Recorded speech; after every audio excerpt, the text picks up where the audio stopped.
Welcome back to the channel. It is your boy Schoolboy here with another video. We are going to get into my review for Real Housewives of Beverly Hills season 13, episode 2, an unwise surprise. But before we go ahead and get into that, we do got some quick little things that we got to talk about real quick before we get into the content. I do have a new show that I am currently about to start filming.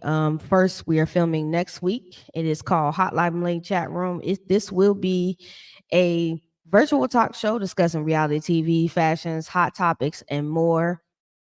This will be a The Chef Don Don Didi, The Chef Don Don Productions production, straight out of Chef Don Don's production company. It is going to include an ensemble cast of Omar, Shayla Set, myself, Chase, Chef Don Don, and Millie Chan.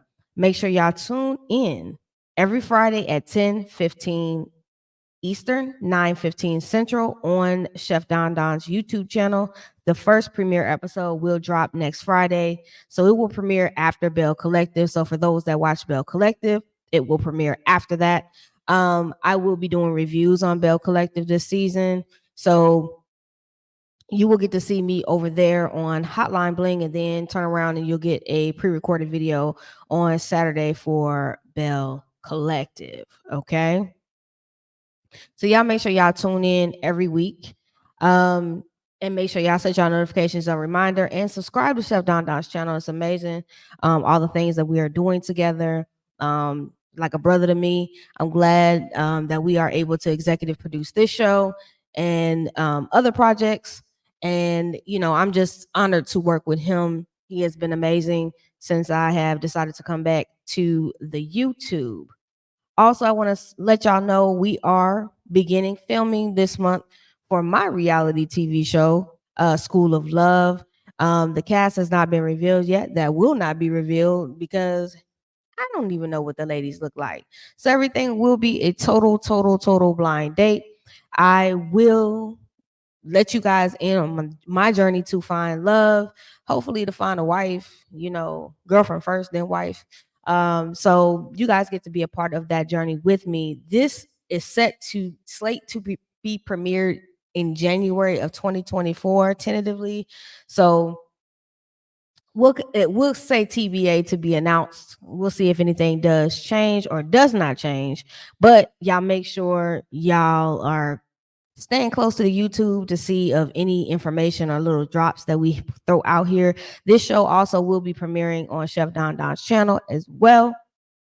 It is executive produced by him and me. So I want you guys to enjoy it, be able to get into it, watch it. But until then, we will have Hotline Bling available for you guys to start you off with being able to see, everything that's going on. So, stay tuned, keep the streets, buzzing. Make sure y'all like, comment, and subscribe here as well as over on Chef Don Don's page. Okay, so everything is greatly appreciated. And if you are new to the channel, welcome. We are over here, we're schoolboys scholars, and we basically, we give a real life feel to this thing called reality TV and pop culture topics. We keep it a buck 50 over here. Ain't nothing about this sugar coated. It's all straight, no chaser. So if you're new here, welcome to the channel. Make sure you bang that notification button. Okay, set it to all so you can get anytime I drop a new video. In your algorithm, you're able to see that. Make sure you like it and share it. Sharing is caring. And I want y'all to make sure that y'all share it with all of your friends, your baby mamas, your baby mama cousin, all them. Make sure they all get into what we're doing over here. And while we're here, let me go ahead and put this banner across the screen. If you're seeing this right now on the pre-record and you would like to donate to the channel, you can always donate to the channel via Cash App or Venmo. Everything on this channel is spoken. Is my opinion. You don't have to agree. I don't have to agree. We can agree to disagree and still keep it copacetic over here and still have it have fun and enjoy each other's time. So make sure, leave some positive comments. If you got something negative to say, you can say it, but you won't get a response from me, just to let you know. So let's go ahead and get into the review. So the episode opens up um with a tea party set up outside, and Dorit outside, and she's waiting for Erica, and Erica Jane walks up, and they're having a conversation. She's telling Erica she wish she would have led with the apology first, instead of ending that conversation with the apology, when they did the healing circle thing. And Erica says, she acknowledges that she did the wrong thing. And she said saying Dorit and PK could be headed to divorce was off the top of her head, which I call BS on. You could have said anybody. You said that because you wanted to say that. Like, Erica, I wish you would really own it, but you ain't never going to really own your ish. So I'm going to just go ahead and let you make it, because it's crazy. It's honestly crazy. Um,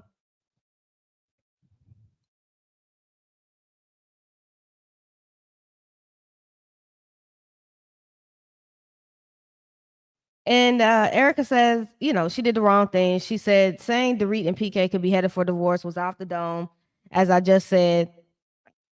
And she sold the aspect of entertainment. Basically, that's what it was. She was selling entertainment, and she never thought it would cause a great fallout. She says, I'm sorry, and I'll do whatever to fix it. Dorit says, where was this at the retreat? Dorit said, they had a difficult time in their marriage, and it could have ruined their marriage with that comment. Erica says she should have known, that she should have known better not to say it. Only if she would have known that they were going through some type of difficulty, in their marriage. If she had known that, she wouldn't have said it. She would have ruined someone else's marriage. Nah, I don't think so. I think you still would have said it was PK and Dorit that was ending up for divorce. Period, point blank, the end. Again, I wish Erica Jane would just go ahead and own it. But again, you're not going to do that. So it's okay, because I could really feel like you would have done that regardless. So Dorit says, 14 months after the home robbery she went through, she went to the bank at Christmas time and got $10,000 out, put it in her purse. She was out shopping, and she got to the register at the store and realized her handbag was stolen. They investigated and found 3 men followed her and stole it, and she was shocked. She was knocked back into her PTSD issues. Erica says she wants to work on their friendship, and she has no friends. I do want to say this, Dorit, why the hell would you get $10,000 out of the bank? That's foolish. Not in cash. I ain't walking around in America with 10,000. If I can't use my debit card, credit cards, or whatever, why am I doing that? This is just, it's crazy. Also, I find it wild that 3 men followed you, but then again, at the same time, you must really have a target on your back, or is something going on with y'all that, somebody is specifically targeting you for a certain reason, which I find very interesting. And y'all might need to go ahead and move up out of wherever you stand at, because for you to be targeted, that means I'm willing to bet the same people that invaded your house the first time are probably the same people that robbed you the second time. This is just all crazy to me. And if your PTSD is affecting you so much like this, you really, therapy would really be the thing for you, and really get in it and stay in it for a while, if it's affecting you like that. Erica says she wants to work on their friendship because she has no friends. And Erica, we know you ain't got no damn friends. I'm surprised you have anybody that really wants to film with you. Besides tight face Lisa Renna, and she's not there anymore. So, your options are limited. Because I can say that probably is your one true friend. Because I don't really know about Kyle. I question that a little bit. So Sutton and Avi are in her kitchen. She's making her a drink, and she says it's 5:30, and told Avi to make himself a drink. And she says she's gonna go call her friend Sutton. She's gonna call her friend Garcelle. Garcelle explaining how everything is going, and Jax left early for his game, and then Jade had a basketball game, and she had to kind of run in between both places. And so Sutton says she's ready for Vegas, and she says, "Does Garcelle think Crystal needs to get loose?" And Garcelle says, "Let's get loose in Vegas." They want to celebrate Crystal's birthday, and they want Crystal to get the stick out of her butt. They hang. They hang up the phone, and so a matchmaker, Alessandra, who was supposed to be one of these top matchmakers, to comes to Sutton's house to help Sutton find a new man, because she said the dating apps are not working. She's like swiping left, and Sutton, I understand, because the dating apps ain't working for me. This is why I got a whole reality TV show coming out. Don't ask me, but it ain't working for me either, boo. So I understand. Alessandra is a top matchmaker in Beverly Hills, and Sutton says she doesn't get second dates very much. Alessandra asks what she wants in a man and to see who she can match her with. Sutton says she can't let a man lead. They both laugh at that, and Alessandra lets her know the next time they meet, she will have three, eligible bachelors for her to choose from to go on a date with. Fast forward, we get over to Crystal and her husband and her brother Rob are out having lunch. I'm sorry. Crystal and her husband Rob are out having lunch with her brother Jeff. And they're talking about his breakup to his fiance, and Jeff says he, just hopefully wants to get married and move on and hopefully get matched up with someone new. He jokes about bringing someone home 20 years younger than him. And Crystal's like, hold on, and then kind of giving a dig to her marriage and their age differences together. Rob says, well, hopefully, you could bring someone home younger that is, and was as intelligent as your sister was, and was as mature as your sister was. And that was the reasoning, because that's his reasoning behind marrying her. Fast forward, we jump over here to Kyle. She goes to pick up Dorit, and she thinks they're going to lunch. And then they flash to Kyle speaking to PK about helping surprise Dorit for their anniversary. PK is trying to create Pretty Woman with Dorit. And Kyle is like, what the hell are you trying to say about your wife? Yeah, this kind of cringe worthy, because we all know the premise of Pretty Woman. So Dorit says she feels like something is going on with Kyle. Dorit asks, how are her and Mauricio? And she says, he's stressed with work, and they're working through it. And Dorito points out they haven't seen them together, in a while, in a minute, and she hasn't has she had any thoughts of their marriage ending. And Dorit says it's only because I look at your IG account, and it seems like Kyle is spending more time outside of Mauricio than she is with him. And, Kyle's just like basically saying, I need some time to get away. When people say you got time to get away, it's either y'all getting on each other's nerves or you ain't getting your back blown out enough. That's the only two options I'm gonna think it's gonna be. That's just my opinion. I could be wrong, but y'all ain't on the same page or in sync. That's a major problem in a relationship. I don't care if you're married or boyfriend or girlfriend, or it's your fiance. It's not good to be out of sync with each other. And Dorit was like, you need to get away from Mauricio, and she was like, no, I just need to get away from everything. Dorit says she will respect Kyle's boundaries and leave it alone. They pull up at the Beverly Hills Wilshire Hotel, and Dorit still has no clue what's going on. They flash over to Garcelle is talking to Taz, her assistant. Then they flash to Sutton and Avi setting up a lunch table for her and Garcelle at Sutton's house.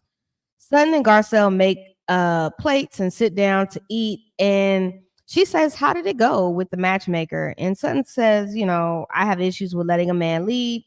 Since I gave up the power, before with her ex-husband, and when she did that, she felt like she gave her power when he told her not to work, and then the kids became to come into play, and then that was when like the whole dynamic changed for her, and then it's like she lost control of who she was and the things that she wanted to be able to do, because then he controlled every aspect, and then less and less she had control of.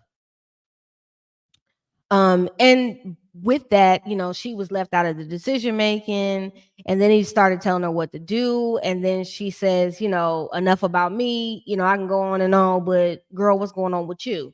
So Garcelle begins to cry, and she says she thinks she's raising the boys wrong, specifically Jack, since he doesn't agree with her parenting of him and his brother.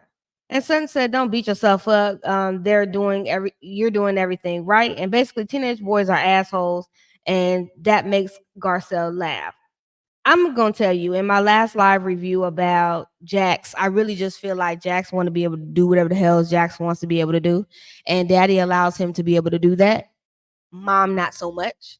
And so you're rebelling by going over to your dad and telling your dad what's so unfair about your mom and what she's not letting you do. And your dad really don't say too much. He coddles you and he lets you do whatever you want to do to be the good parent and make mama be the bad parent. And that's really how I see it. And that's why, he probably tends to like it over there more, is because daddy let him do whatever you want to do. It's point blank and simple. Most kids have that situation where they know how to play each parent against each other, or they know which parent will let them get away with the most. And Jackson's figured out daddy lets me get away with the most, and that's where he likes to be. Um, Garcelle says she feels like she's failed, and he's asked to go live with his dad. And she said that hurt her a lot. And Sutton says, of course it did. She expresses that her ex doesn't try to help figure out what's going on with Jax or help with the parenting. She feels like Jax is literally punishing her for not being present, and really wants to get away with more at the dad's. And exactly what it is, Garcelle. You just want to get away with the hell what he want to get away with. But y'all better be careful, because that could be a dangerous sign. He could end up getting somebody pregnant. He is 15. I think they just turned 16. Happy birthday to them. But it's not a good look, because you don't want him making such wild decisions that he's just doing whatever because he feels like he can. Um, Sutton says the reason they have a good friendship, is because they bond over having ex-husbands that are still heavily a part of their lives. And then she tells her, "Don't cry over your barbecue," and Garcelle laughs. So they flash back to Dorit and Kyle going into this hotel room. There's all this food, champagne is set up, and Dorit can't pick up a clue about what movie PK is trying to create.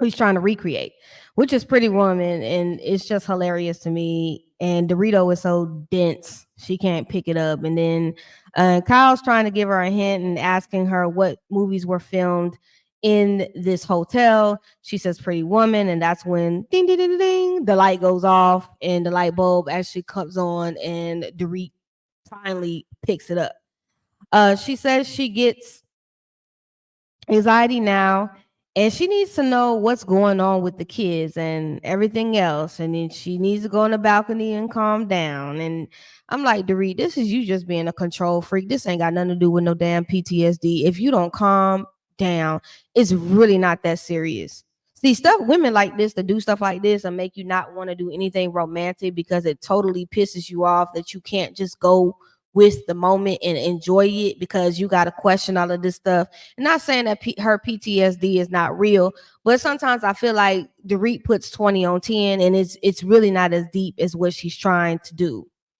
So they break the fourth wall, and Dorit begins freaking out and telling the producer Laser she told her kids she would see them later, and now she's not. Kyle calls PK, and then he's like, just tell her the whole family is in on to relax and go with it.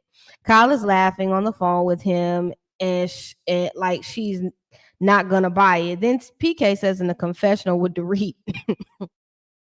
Kyle gets a kick out of things going wrong for him, and maybe she would be more surprised if Mauricio did things like this for her. And that was a dig. It wasn't a dig. That was a dig straight up. I was like, damn, you coming like that? Damn, what's going on with you, bro? A little sassy there. Not that it wasn't funny, but it was a little sassy. I'm just saying. So, Dorit comes out the room to call the kids, and her son tells her to calm down. We good, mom. Kyle says Dorit is just a control freak.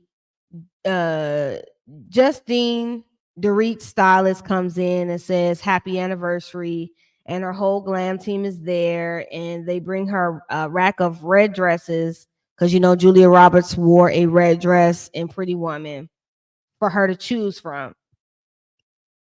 And she gets happy because her whole glam team is there, and she gets to do all this stuff. She begins to pick through them and go through the dresses and figure out what she wants to wear. uh Kyle leaves her there at the hotel for her to get ready for her anniversary dinner. PK later arrives at the hotel, and they flash to all the big surprises he has done over the years of Dorit being on the show. She goes downstairs to the restaurant to meet PK, and he puts her in a red ruby $5 million necklace, and he just lets her know, like, heifer, we borrowing this. We ain't I ain't bought jack. Okay. They go to another room where they have the group Berlin singing "You Take My Breath Away," which is Dorit's favorite song.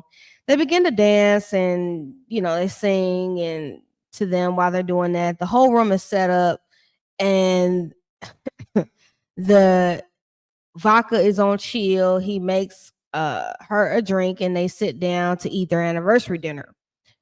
And Dorit asks PK what's her favorite drink, and he says vodka tonic, which is wrong. She likes a vodka and club soda, which I thought was hilarious. You've been married to this woman all this time, you don't even know what her favorite drink is. I typically know what the person that I'm dating's favorite drink is, like, very quickly, and then I always make sure I have that specific drink set up at the house for them. That's how you be considerate and be thoughtful. But I guess, PK said bump it. Even if I don't know your favorite drink, I'm gonna just give you these lavish gifts, girl. So they begin eating caviar, and he says he's not going to do the surprises anymore. And she says, well, then he says, she's like, because he says, you a control freak. And he's like, I had the glam team ready for you. And then Dorit begins to complain about how they got stuck with the rack of the dresses in the store, in the doorway, and just complaining about a whole bunch of nothing. She says in the confessional with PK, she doesn't like people picking out what she wears. And he says it's just you being a control freak.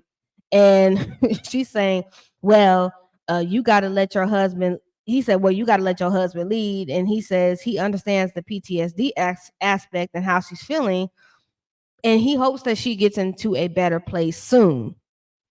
She says she needs help around the house and with the kids, and the grand gestures, aren't a worry for her. And I'm just like, ma'am, you better take that free grand gesture that he did and stop complaining. To read if the PTSD is that bad, then maybe you need to really get into some therapy. But something's wrong that the therapy is not working. I understand getting robbed back to back can be a lot on someone to take in, but is it something deeper that's going on? You really need to investigate that, because this I'm telling you, if you come back again another season with this PTSD mess, I'm gonna scream. I really am. We flash to Mauricio and Kyle, and they are getting ready for Portia's birthday party. And their daughter Alexia walks into the kitchen watching them both eat. And Kyle says she knows he's been busy and working and running his company, so they haven't seen each other much. She says his agency has become his other woman. Estella, her mother-in-law, pulls Kyle aside and says, I hope everything is okay with your marriage, because I keep seeing all these fool la la over the blogs about you and Mauricio breaking up. And she's even called Mauricio and asked him about it. And he's told her, ain't no truth to it. It's just talk. And she says, she don't normally believe these things, but with everything that she's seeing and so much stuff is going on, she's starting to honestly believe it. Now, Kyle begins to say, well, I was seen without my wedding ring, and that's how the speculation happened. She says people are going off one photo of her without the wedding ring, and she was working out, weightlifting, and that's why she didn't have a ring on, which, because I weightlift. I know what she's talking about. When you're weightlifting and you put your weightlifting gloves on, sometimes you need to take the ring off to put the gloves on. But the greater question is, I get that you probably was coming out of the gym and didn't think to put your ring back on after you took the weightlifting gloves off. But it's just, I mean, if I was married, the ring would go immediately off because once I'm done working out, everything goes into the gym bag. So I'm not really sure what she's trying to say with that because it doesn't make any sense to me personally. Just don't. Um,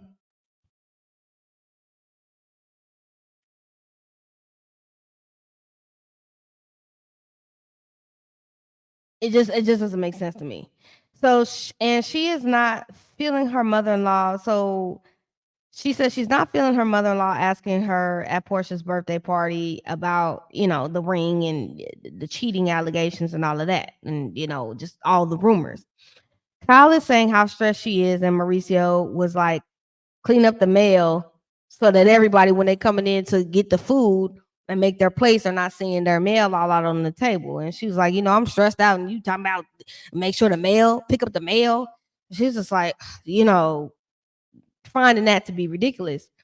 They gave Portia a Cartier love ring for her birthday, and she tells her mother-in-law that she has a few tattoos because they noticed a temporary tattoo on one of their daughters. And the daughter was like, it's temporary, it ain't real. And Kyle basically says that she has a few, and she says is one of, and so then she says, so Mauricio's mom says, Estella says, is one of them Mauricio's names? She's like, nah, that's a jinx. Which Kyle is right. Any tattoo artist with sense will tell you never to put your mate's name on you because it's a jinx for the relationship to break up. How I know is because I got a name tattooed on me, and me and that heifer ain't together till this day. And I think she still hates me. And I mean, I'm thinking, I don't hate her, but I know she still hate me. But hey, it is what it is. I ain't mad at you. Sheree, I hope you are, moved on with your life and everything is going great. Shout out to you. If you ever come across this video somewhere on YouTube. So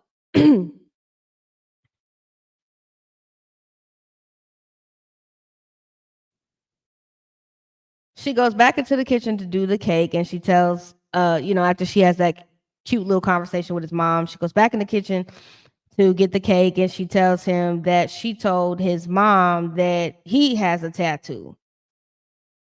And he was mad, like, why you tell her that? It wasn't your place to say that. I'll tell my mama when I'm ready that I got tattoos. And I saw a lot of clamoring on Twitter about this. What's so big deal about tattoo? You have to realize some faiths and religions do not believe in tattoos. They believe that your body is a temple, and you're defacing your body when you put tattoos on them.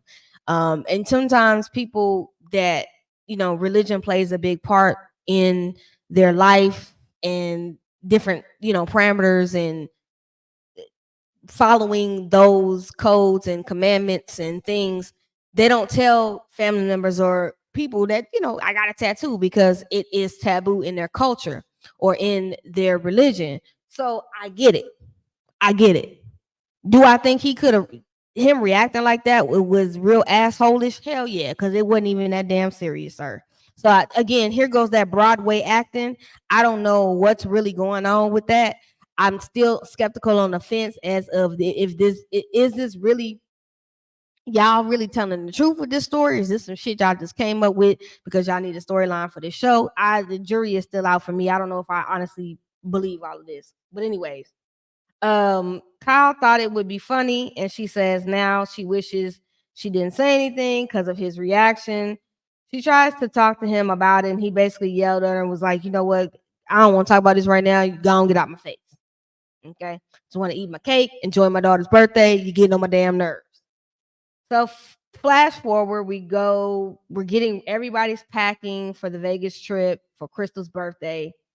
And remember, this trip is being planned by Sutton and Garcelle, and they show up to take the private jet to Vegas. And Kyle was the first to get there, and she put like some gift bags all in the private jet seats. And Then Sutton and then Garcelle, Crystal, and Dorit, all show up after that. They give Crystal her birthday gift on the private jet, which is a sapphire necklace. And Erica claims she's giving up fighting for Lent. And Kyle is like, girl, bye. I've been wanting you to give up fighting, but you chose Lent, and this time to finally not fight, girl, whatever. They arrive. We're on the tarmac when they land, and there's 2 red Phantoms waiting on them to take them to the hotel. Garcelle asked Dorit in the car, did she bring glam? And she said no. And she was surprised. And then Crystal said, well, she did. And then they all start laughing. They get into the hotel and they have a 15,000 square foot penthouse. And, the girls are sharing a room. Of course, Crystal gets the master bedroom because she's the birthday weekend.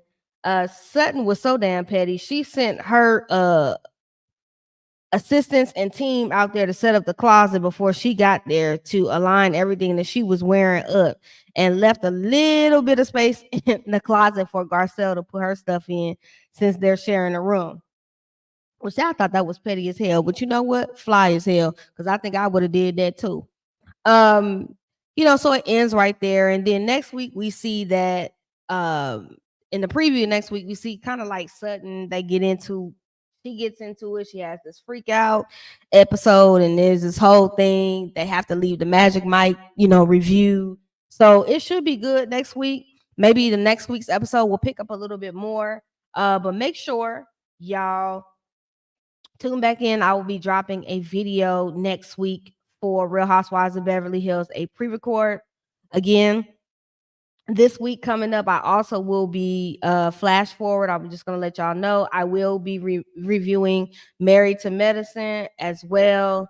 And I will be reviewing Real Housewives of Potomac as well. So those probably will be pre-records, simply because I will be rotating guests on Scotty's Real Housewives of Potomac panel. So depending, I might do lives for Potomac or Married to Medicine, which ones I might alternate them on the times that I am not on Scotty's panel. Just depends. Or you might just get pre-records. So that may just happen with that. So as far as the upcoming shows that I will be reviewing over here, schedule is super, super, super busy. We will have Real Housewives of Miami. We will have Married to Medicine, Real Housewives of Potomac, Real Housewives of Beverly Hills. Also all being pre-recorded.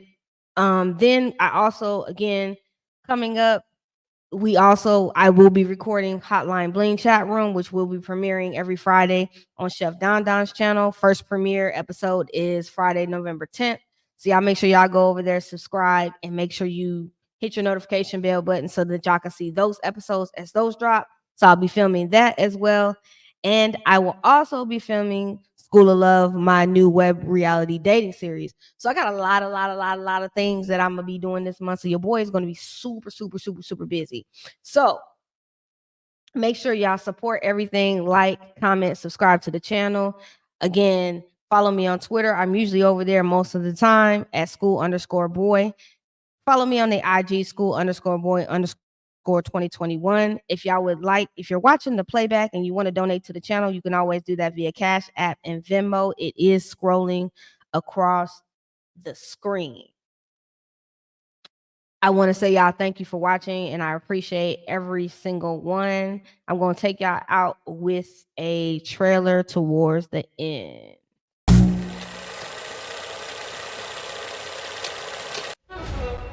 In the big city of Dallas, Texas, a new LGBT web reality series produced by The Chef Don Don Productions, School of Love.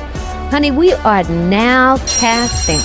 Make sure you get your application in just in time for school to be in session.